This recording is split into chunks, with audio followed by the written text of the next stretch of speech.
Oi, meu nome é Nicole, eu sou aluna da Escola Wilson Roberto Simonini, do terceiro ano A, e eu estou aqui para falar sobre energia elétrica no meio da pandemia. Mas, para falar sobre energia elétrica no meio da pandemia, nós primeiro precisamos saber o que é pandemia. Pandemia é o estágio mais grave de uma escala de incidência e pode ser decretada em casos onde uma patologia se espalha dentro de quadros epidêmicos por diversos países e continentes. Mas, para receber essa classificação, a doença deve ser infecciosa e atingir um grande número de pessoas simultaneamente, além de possuir uma transmissão inicial local fixada, como no caso da SARS-CoV-2, que começou na cidade de Wuhan, na China. Além disso, as outras situações pandêmicas são da AIDS e as gripes asiática, espanhola, suína, tuberculose e tifo. Os surtos são definidos por quadros de disseminação com números crescentes em pouco período de tempo, porém concentrados apenas em uma região. Sendo assim, o termo é indicativo de crescimento na quantidade de casos de uma doença, geralmente em bairros ou cidades específicas.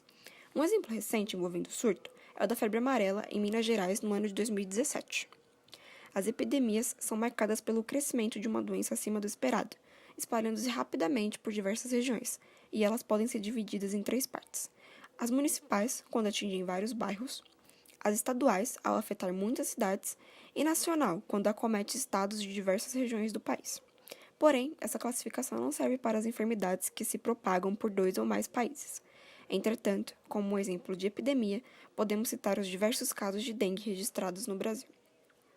Diferentemente das outras classificações, a endemia não considera o número de ocorrências de uma doença, mas sim a frequência com que ela aparece em determinada região sem ser disseminada por outras comunidades. Por isso, é comum que ela seja percebida de forma sazonal, como, por exemplo, os casos de febre amarela comuns na região amazônica. Não há uma definição exata para essa pergunta, mas podemos dizer que ela não existe. Não existe, pois a partícula de energia não existe. Ela está associada à capacidade de produção de ação ou movimento de algo. Ou seja, a energia é algo que coisas têm, ela é uma propriedade. Se essas coisas não existem, a energia nelas não irá existir. Como, por exemplo, meu corpo precisa de energia, e para que eu consiga tê-la, eu preciso me alimentar bem com verduras, legumes, proteínas e vitaminas, dormir no mínimo 8 horas por dia e ter boas noites de sono, incluindo dormir cedo e me hidratando muito bem. Com isso, eu obtenho mais energia para realizar as tarefas durante o dia. Segundo o princípio de Lavoisier, a energia não pode surgir do nada e nem pode ser destruída. A única possibilidade que existe é dela ser transformada, de um tipo de energia para o outro, como, por exemplo, da energia hidroelétrica que é convertida em energia elétrica. Ao longo dos anos, o homem foi descobrindo várias e várias formas de gerar energia. Algumas podem durar para sempre, mas outras necessitam de recursos que são finitos. Essa divisão é feita em energia renovável, aquelas que são constantemente restabelecidas pela natureza, e energia não renovável, aquelas que não se renovam em um prazo útil.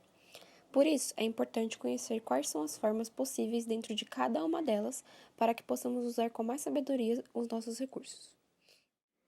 A energia eólica trata-se da energia produzida a partir da força do vento. Embora seja um recurso energético inesgotável, quase nenhuma região do mundo tem uma quantidade de ventos suficiente para que possa gerar energia exclusivamente dessa forma. O grande problema fica por conta do alto custo dos recursos necessários para a implantação de uma usina eólica. Em contrapartida, os impactos ambientais são baixos. Sua geração começa com dois elementos principais: o vento e o aerogerador, também conhecido como turbina eólica. A força do primeiro movimenta as pás do segundo, gerando o rotor no interior da análise. Através do multiplicador, a energia mecânica chega ao gerador, que finaliza o processo e a converte em energia elétrica.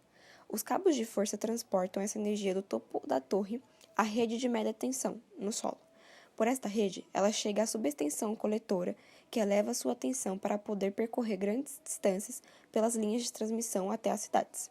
Dali, ela parte para as distribuidoras locais, que diminuem a tensão a níveis médios. Com a voltagem equilibrada, a energia elétrica segue seu caminho pela rede de distribuição e os fios instalados nos postes levam a energia até as residências. Essa é uma das formas de energia que tem se popularizado aqui no Brasil. A energia gerada a partir do sol pode ser do tipo fotovoltaica ou térmica. A primeira usa células específicas para gerar o efeito fotoelétrico. A segunda utiliza o aquecimento de água para gerar vapor e, consequentemente, energia. Os custos ainda são elevados para a implantação, mas houve muita evolução nessa área na última década.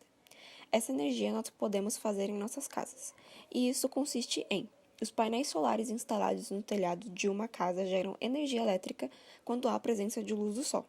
Essa energia é levada a um inversor solar, que altera a corrente elétrica de contínua para alterada, para haver compatibilidade com a corrente da residência, ficando pronta para utilização nos eletrodomésticos e em qualquer outro equipamento. Se sua casa gerar mais energia solar do que está consumindo, a energia extra vai para a rede distribuidora e gera um crédito de energia para você. E ela pode durar até 25 anos em manutenção mínima. A energia hidrelétrica é a principal forma de energia utilizada aqui no Brasil. Trata-se do aproveitamento da água dos rios para movimentar poderosas turbinas geradoras de eletricidade. A relação custo-benefício dessa modalidade é uma das melhores, mas nem todos os países têm a geografia necessária para se aproveitar dessa modalidade. O impacto ambiental nas áreas de implantação pode ser alto, por isso é preciso uma série de estudos antes da construção de uma usina hidrelétrica.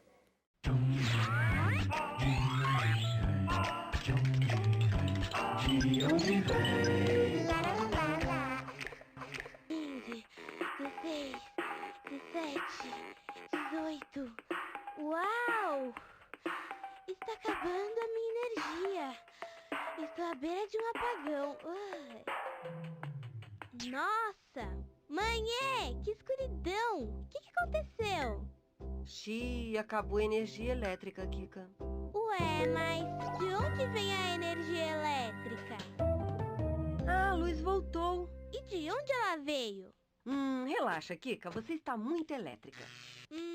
Ninguém se liga das minhas perguntas. Eu me ligo, Kika. A energia elétrica vem da força dos ventos, dos raios solares, da queima do gás natural e do óleo e da força das águas, como no Brasil. A energia elétrica do nosso país vem principalmente das usinas hidrelétricas. Hidrelétrica? Hidro vem de água e elétrica de eletricidade. Por isso são chamadas de hidrelétricas as usinas que usam a força das águas para produzir eletricidade. É assim: primeiro, as águas das chuvas vão enchendo uma enorme barragem de concreto. Depois, a água sai por tubos enormes e dentro deles ela corre para a usina. Em grande velocidade, passa por turbinas. O movimento da água nas pás da turbina aciona um dínamo. Dínamo? É, Kika. O dínamo é uma máquina enorme que gira bem forte, transformando a energia mecânica em energia elétrica. Mas e se não chover? Aí, os reservatórios ficam com pouca água para acionar as turbinas e o dínamo. E então, pode faltar energia nas casas, indústrias, escolas e hospitais. É por isso que nos tempos de pouca chuva, a gente tem que economizar eletricidade, Kika. Melhor desligar essa TV. Eba! Chuva! Ué, mas como a energia elétrica chega aqui na minha casa? Para chegar das usinas até a sua casa, a energia elétrica percorre quilômetros a fio, de poste em poste. Do poste em frente à sua casa, ela segue por um cabo até os fios que distribuem energia por todos os cômodos. A ponta deste fio é a tomada. Uau! De onde será que veio essa ideia luminosa de inventar a luz elétrica? Entre os séculos 17 e 18, o físico americano Benjamin Franklin observou o céu em noites de tempestade e descobriu que os raios eram descargas de correntes elétricas que vinham das nuvens.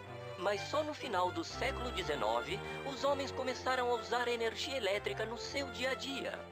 Hoje a gente não pode viver sem ela. É com a energia elétrica que ligamos os computadores, enceramos o chão, congelamos o sorvete e esquentamos o macarrão.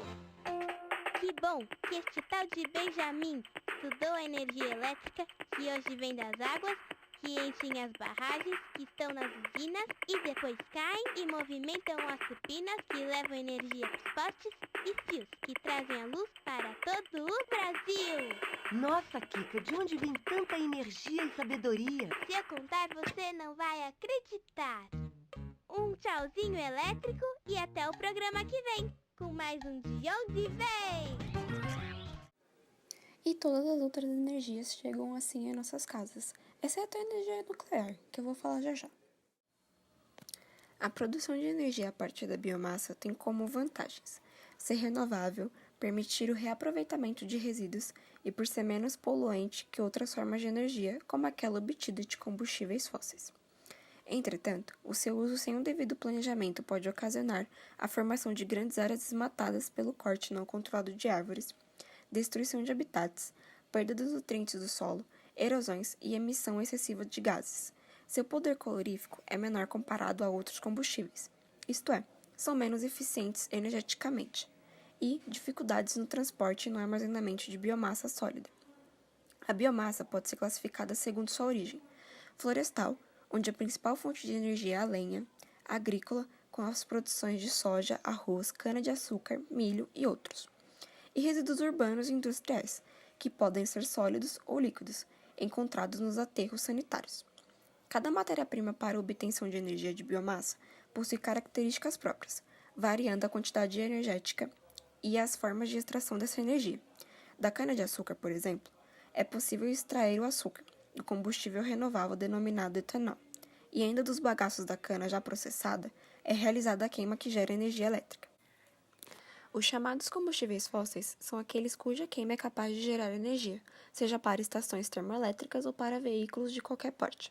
Os 3 tipos mais conhecidos de combustíveis fósseis são o petróleo, o carvão mineral e o gás natural, mas a lista é muito mais extensa. Além de gerarem muita energia, os combustíveis fósseis também são apontados como um dos principais poluentes do mundo moderno. Sendo assim, hoje se busca utilizar mecanismos de redução dos gases emitidos pela queima de carbono. Também conhecido como energia atômica, a energia nuclear é obtida por meio da fissão nuclear de materiais radioativos, como o urânio-235. Embora sejam menos poluentes do que as usinas que utilizam combustíveis fósseis, os ambientalistas têm muita preocupação com os eventuais acidentes que podem ser causados em função do uso dessa tecnologia. Dessa forma, muitos países vêm reconsiderando o seu uso, buscando novas formas de geração de energia que possam ser mais seguras e menos poluentes. Entretanto, esse é um processo de transição bastante lento e caro para todos os envolvidos. Uma usina nuclear funciona da seguinte maneira: o primeiro reator nuclear utiliza a energia contida no interior do átomo para aquecer a água. Depois desse processo, o vapor da água coloca em movimento uma turbina, que movimenta um gerador, e assim produz a energia elétrica que, através das linhas de transmissão, chega em nossas casas. A primeira usina nuclear foi construída em 1954, em Obninsk, na antiga União Soviética, e atualmente essa forma de energia é responsável por 17% da energia elétrica do mundo. Agora que já sabemos quais são os tipos de energia, como elas são produzidas e como elas chegam em nossas casas, vamos saber como economizá-las em todos os casos. Afinal, estamos tendo de ficar em nossas casas e isso por si só acaba gerando um consumo de energia muito maior. Então vamos às dicas. Se na sua casa as lâmpadas são todas incandescentes, aquelas mais amareladas, então está na hora de trocá-las. As fluorescentes, compactadas ou circulares, além de gastarem menos energia, ainda possuem uma durabilidade muito maior. São mais caras, porém o custo-benefício é muito maior. Evite deixar as lâmpadas acesas durante o dia, aproveitando a luz natural, que também é muito melhor. Teto e paredes pintados de branco e azulejos bem claros refletem melhor a luz, sem a necessidade de acender uma lâmpada. Esta é uma dica muito importante, já que os chuveiros consomem muita energia. Vale alertar que não só a demora dos banhos, mas também na temperatura. Aproveite o clima quente que estamos passando para mudar a chave do chuveiro para o verão, permitindo que o consumo seja menor. Além disso, quem não gosta de refrescar no calor, né? Tome cuidado para não mudar a chave enquanto toma banho, pois correrá o risco de levar um choque ou ainda queimar a resistência. Inclusive, não use o chuveiro com a resistência danificada, porque também pode dar problema. Em locais de temperatura muito alta, o ar-condicionado chega a representar 1/3 do consumo de energia de uma casa. Por isso é preciso ter cautela. O primeiro passo é adquirir modelos que contenham o selo Procel de economia de energia, impresso em aparelhos eletrônicos que consomem menos energia. Compre um aparelho que tenha tamanho condizente com o ambiente. Também é aconselhável evitar o resfriamento excessivo, regulando sempre o termostato. Mantenha os filtros limpos e desligue se o cômodo onde o ar-condicionado foi instalado estiver vazio. E não tem como. A geladeira permanece ligada o dia todo. Mas, se você está pensando em comprar ou trocar, opte assim como no caso do ar-condicionado, por um modelo com selo Procel de economia de energia. Preste também atenção na borracha da porta. Se não fechar corretamente, desperdiça energia e ainda pode prejudicar o armazenamento dos alimentos. E tente e evite abrir a porta da geladeira diversas vezes. Pegue tudo o que você irá precisar naquele momento de uma vez só não vale esvaziar a geladeira. E por último, mas não menos importante, as máquinas de lavar também gastam uma boa quantidade de energia e, de quebra, água também, principalmente se tiverem a função de secar. Por isso, acumule o máximo de roupas sujas. Preste atenção na quantidade indicada pela máquina para utilizá-la em sua capacidade máxima. Limpe o filtro com frequência e não exagere no sabão, para não ter que repetir o enxágue. E mais uma vez, se for comprar uma nova, prefira um modelo que apresente o selo Procel de economia de energia.